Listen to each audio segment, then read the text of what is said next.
Test 7, Section 1. You will hear a woman called Tanya talking to her friend called Simon, who lives abroad. Tanya is planning to visit Simon. First, you have some time to look at questions 1 to 4.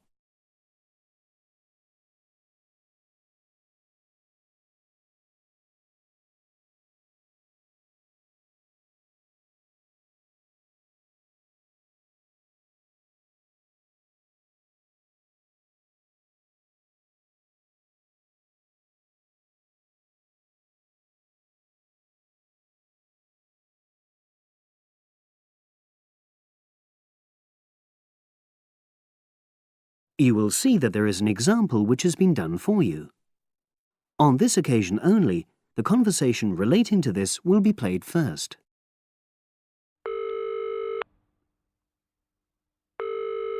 Hello? Hi, is that Tanya? Yes, Simon. Lovely to hear you. How are you? Very well, and we're so looking forward to seeing you. So am I. Now, I don't have a lot of time, I'm afraid, so I wanted to make sure we've got all your details. Have you confirmed your flights? Yes, I'm definitely coming on the 22nd of June. Excellent. Have you got your flight number? Not with me, I'm afraid, but I promise I'll email it. Tanya promises to send her flight number. So, flight number has been written in the space. Now we shall begin. You should answer the questions as you listen, because you will not hear the recording a second time. Listen carefully and answer questions 1 to 4.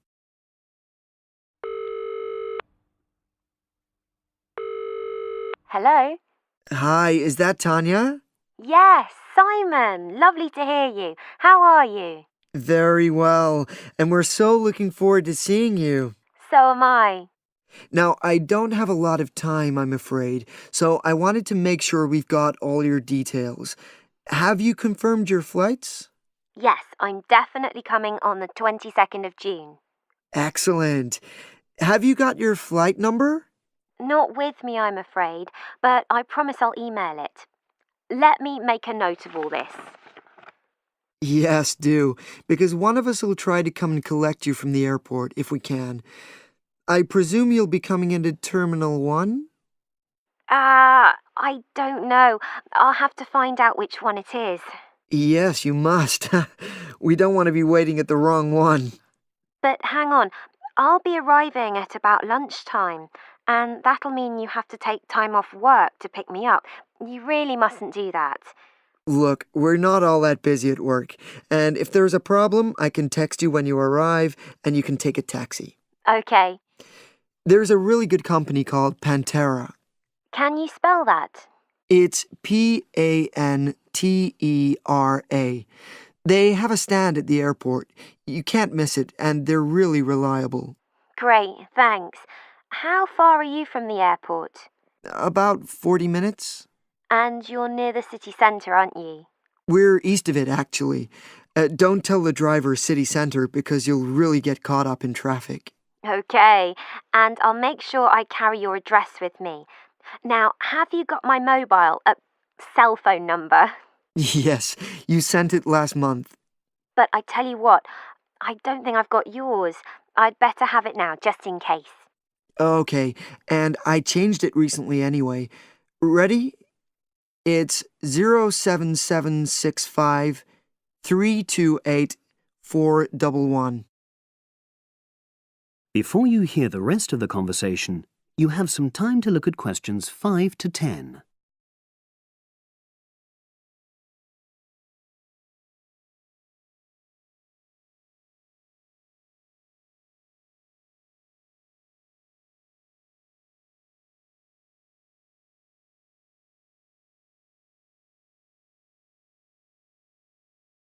Now listen and answer questions 5 to 10. Thanks. Now, what should I pack? Well, all the usual, casual clothes mainly. Though you'd better bring an evening dress. We'll be having at least one fancy dinner in a hotel restaurant. Okay, now, when you're coming, unfortunately, the weather is not going to be brilliant. I know, it's the rainy season. I'm bringing an umbrella. Ah, we have tons of those, so don't pack one. But pack a raincoat, a good one, 'cause we'll try and get out for plenty of hikes. Okay, sure. Sounds super. Just what I love.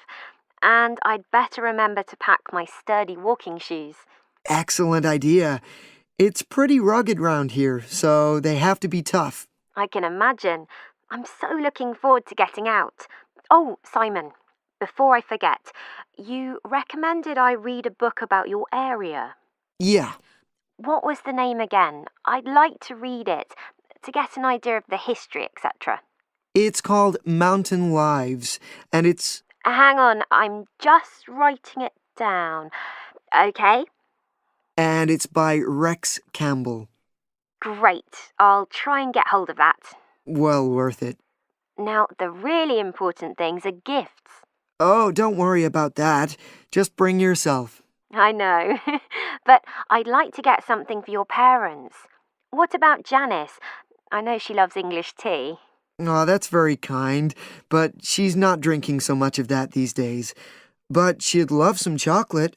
You know her favorite. Oh, yes, that'd be nice. I'll do that. And Alec, is he still into racing? Ah, very much so. I was thinking of bringing a calendar, with horse racing pictures. What a good idea. He'd love that. Great. So that's about it, I think. Yes, I think so. So you'll send me your number again? That is the end of section 1. You now have half a minute to check your answers.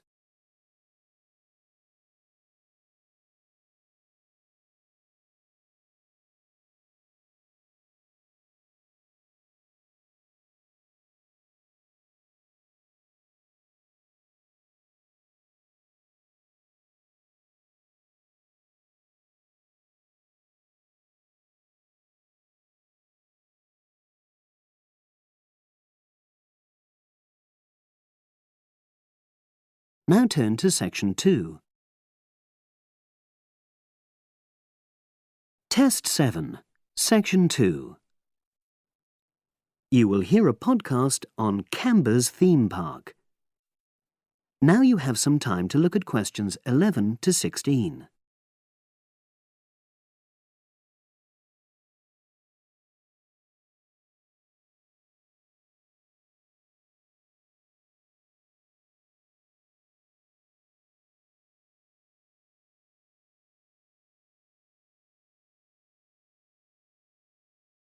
Now listen and answer questions 11 to 16. Welcome to Canberra's Park podcast. In the next few minutes, I'll tell you a little about the park and the amazing things we have to offer. We like to think that Canberra's offers more than other theme parks. Like them, we have a variety of exciting rides for people of all ages, but Canberra's also places strong emphasis on the educational experience for its visitors. Not boring facts, but lots of interactive exhibits.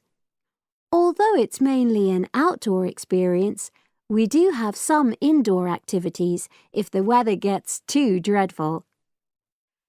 The park's got a lovely, well-established feel, set in 80 acres of beautiful countryside, about 3 miles south of the tourist resort of Dulchester. The park was set up in 1997 by the Camber family, but then taken over by new owners in 2004, who have maintained the original vision of the Cambers. It has lots of old trees, hundreds of flower beds, and a gorgeous lake. Cambers has over 45 different rides, exhibits, and arcades. All but one of these is free once you've paid your entrance fee. We charge a small fee for our newest ride to reduce the length of the queues. You don't pay anything for parking. A family ticket for a family of 4 works out at about £8 per person, which is amazing value. Full details of current prices are shown on our website, along with full details of rides, etc., and directions for getting to us. We also have a number of special offers.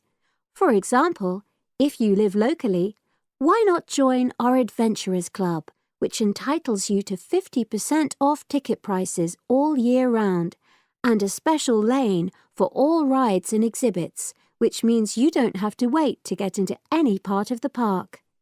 See the Offers tab on the website. We've recently added a number of new exhibits to the park, and we're particularly proud of our Future Farm Zone, which houses over 20 different species of animals, from chipmunks to dairy cows. The emphasis is on getting near to the animals. All of them can be petted, and you can buy food for feeding the animals. Many of our younger visitors say that this is the high point of their visit. And speaking of food, don't let the animals have all the fun. We have a total of 7 different catering outlets on the site.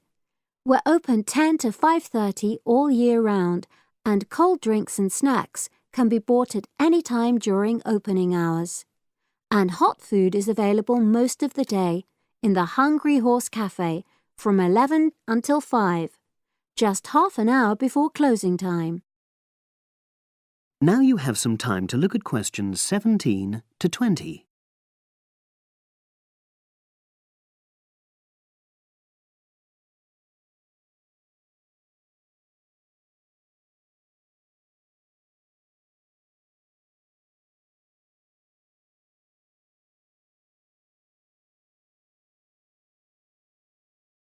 Now listen and answer questions 17 to 20. Now we want all our visitors to have an exciting time when they come to the park, but our first priority must be safety. Parents and guardians know their children's behaviour and capabilities, but here at the park we have set certain conditions for each of the rides to ensure that all visitors get the maximum enjoyment out of the experience and feel secure at all times. There are 4 major rides at the park. Our newest ride is the River Adventure, which is designed to reproduce the experience of whitewater rafting. No amount of protective clothing would make any difference, so only go on this ride if you're prepared to get wet. Children under 8 can go on this ride, but all under 16s must have an adult with them. Not all of our rides are designed for thrills and spills. Our Jungle Gym roller coaster is a gentler version of the classic Loop-the-Loop, specially created for whole family enjoyment, from the smallest children to elderly grandparents, suitable for all levels of disability and health conditions. Carriages have comfortable seating for up to 8 people with safety belts for each passenger, which must be worn at all times. Sit back and enjoy the scenery.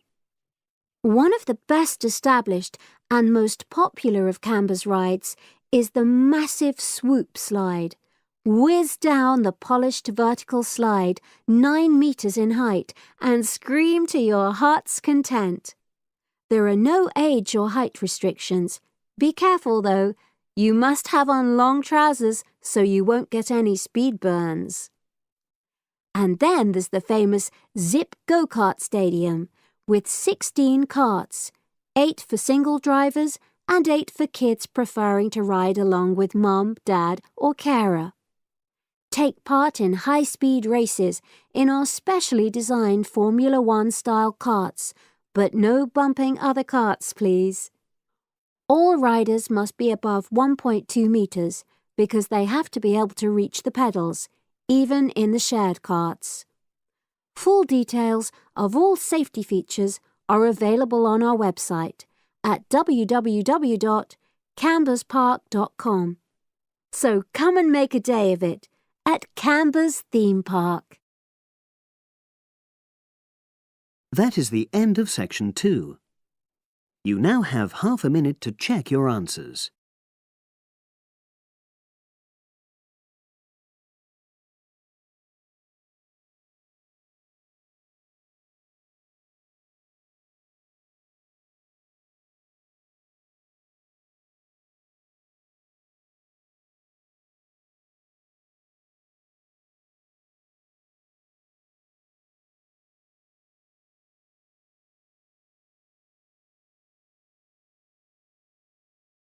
Now turn to Section 3. Test 7, Section 3. You will hear two business studies students discussing a presentation they'll do on an article on working effectively in groups. First, you have some time to look at questions 21 to 26.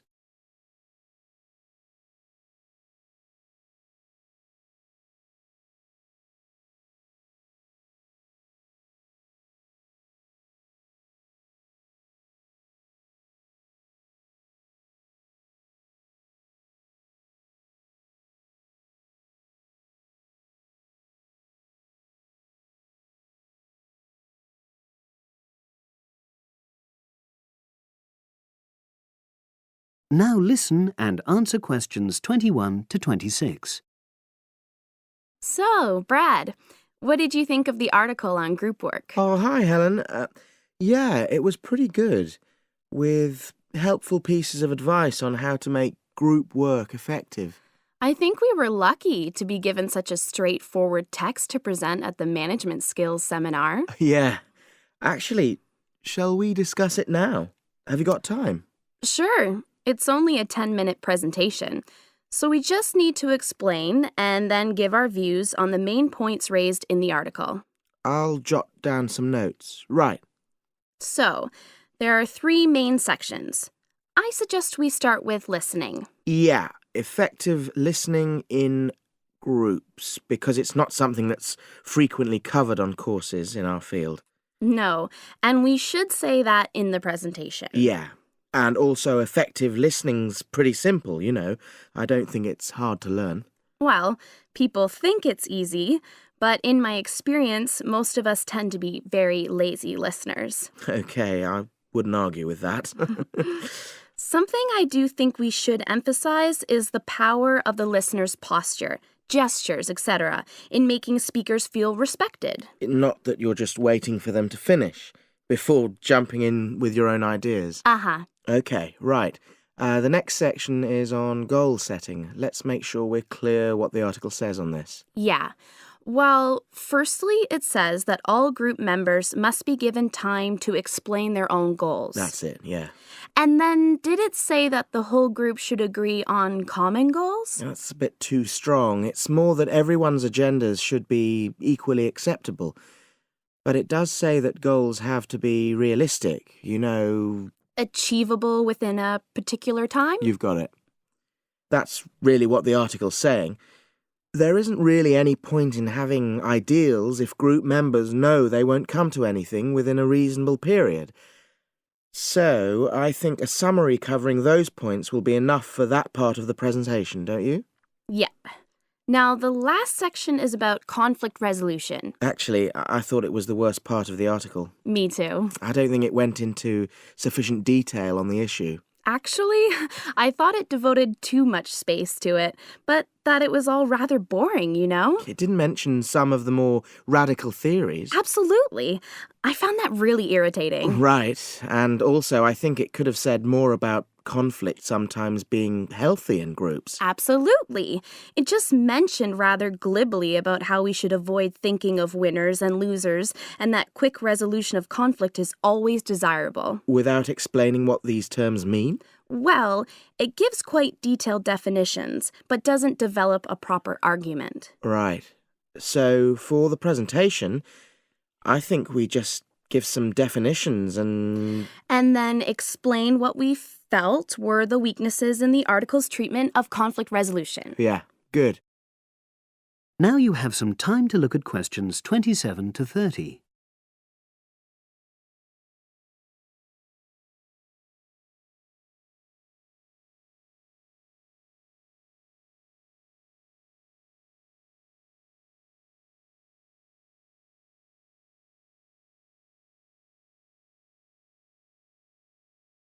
Now listen and answer questions 27 to 30. So, let's think about what we have to prepare for the actual presentation. Well, I suppose we'll use PowerPoint, but I'm hopeless at using it, especially if it has any visuals. I really have to look into doing a course on it because I know I'll need it in the future. Don't worry, I'm quite happy using PowerPoint and I'll put it together when everything else is ready. That's a relief. But yes, do that later. Okay. Now, I heard the tutor saying we have to include some well-chosen quotations from the article. I'm not sure if we do. I'll email him to find out. No need, I can just have a look at the specs he gave us when he set the task. That'll be quicker. But the tutor definitely said we have to prepare a handout to go with the talk. I'm not really sure how we do that. Sarah did one last year. Who's she? She's doing the same option as me on marketing. I'll ask her advice on what to include. Great. So that just leaves the bibliography at the end. I suppose it'll mainly be articles. Yeah. So we'll just look on the web, and we can leave that till later. But we've been advised against that. Well, we could have a look through some journals in the library. I think we should start by looking through module handbooks. I think that'll give us some good leads. Yeah, you're probably right. So that's all the topics. That is the end of section 3. You now have half a minute to check your answers.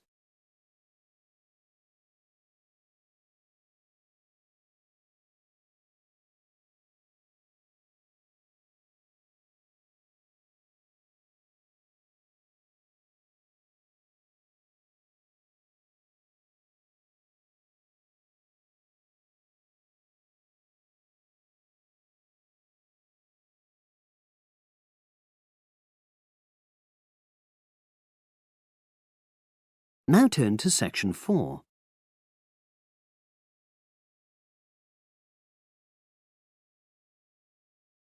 Test 7, section 4.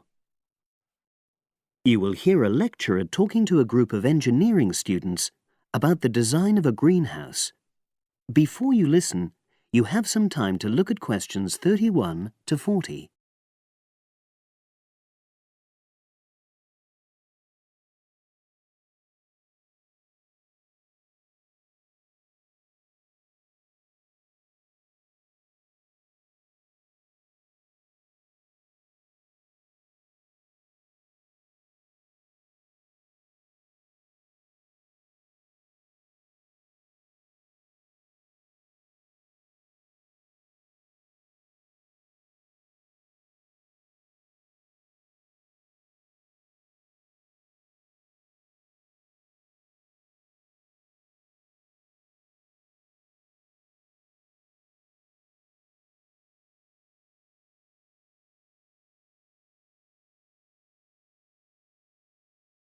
Now listen and answer questions 31 to 40.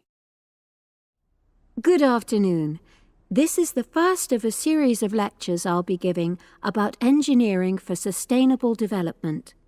I'll be presenting examples of engineering projects from a variety of contexts, and today I'm going to talk about a project to design a new kind of greenhouse for use in the Himalayan mountain regions. First of all, I'll tell you about the problem which was the context for this project. In the Himalayan mountains, fresh vegetables and other crops can only be grown outside for about 90 days during the summer because the altitude of the region is around 3,500 meters and because the rainfall is so low. In winter, temperatures fall below minus 25 degrees centigrade, so fresh vegetables have to be imported. They arrive by truck in summer or by air in winter, which makes them expensive. Local people rely on dried leafy vegetables and stored root crops during the winter, and rarely eat fresh vegetables. But despite the sub-zero temperatures, the skies over the region are cloudless, and there are over 300 sunny days per year. So, an engineering solution was needed to exploit the sun's energy and protect locally produced plants from freezing during winter. And in fact, there had been programs in the past to provide greenhouses, but these were unsuccessful. The greenhouses weren't adapted for local conditions, so they tended to fall into disuse. So, a few years ago, a project was initiated to design a better greenhouse, one which would meet the criteria for sustainability.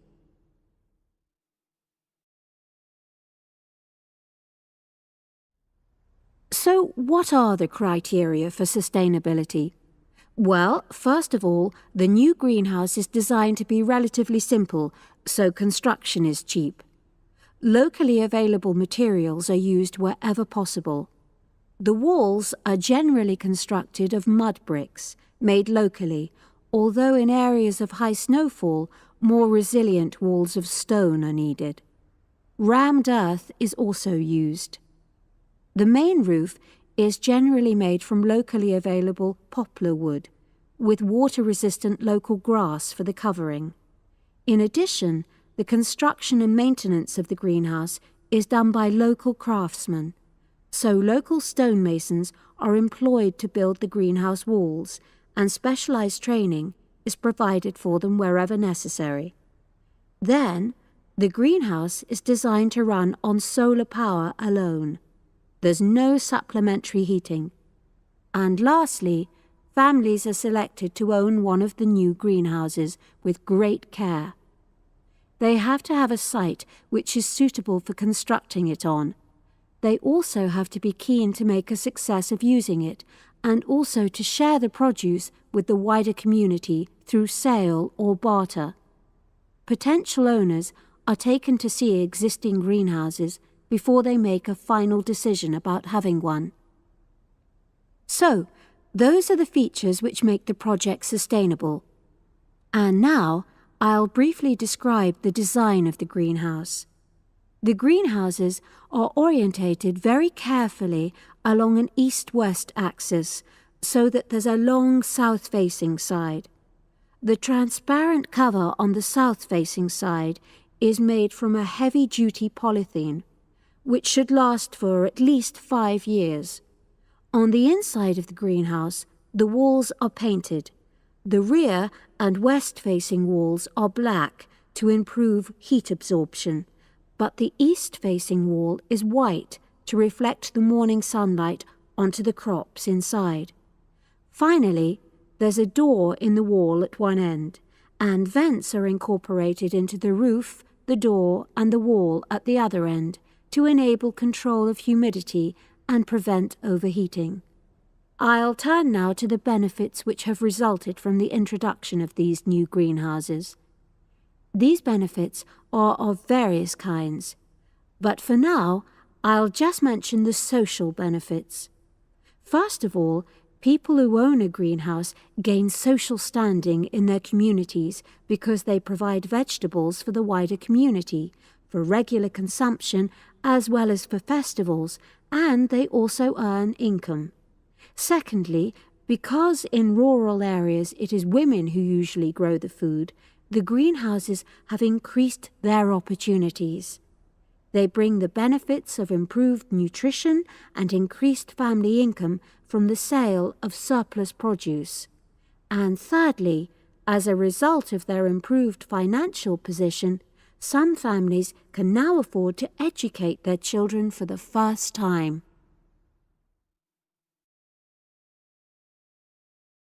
That is the end of section 4. You now have half a minute to check your answers.